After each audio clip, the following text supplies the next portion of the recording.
अच्छा, okay then. I'll see you in the evening, okay? Okay बेटा।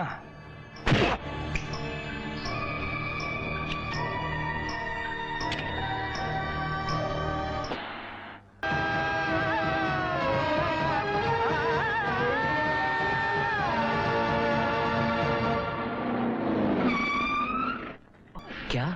हाँ बेटे, उनको कोई इंस्पेक्टर यजवेंद्र पकड़ कर ले गया। इंस्पेक्टर! इंस्पेक्टर यजवेंद्र सिंह! उसकी जान की रक्षा करो माँ, उसे सही रास्ता दिखा दो, सही रास्ता दिखा दो माँ।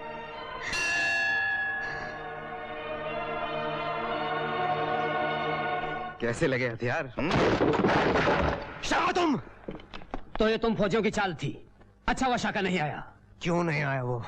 क्यों नहीं आया वो? उसे तो आना था। शाका ने अपनी जान पर खेलकर सारी दुनिया के नाम एक पैगाम दे दिया, अमन और शांति का पैगाम। यही उसका पश्चाताप था और प्रायश्चित भी। कानून ने शाका की इस कुर्बानी को मद्देनजर रखते हुए अपनी सजा सुनाई।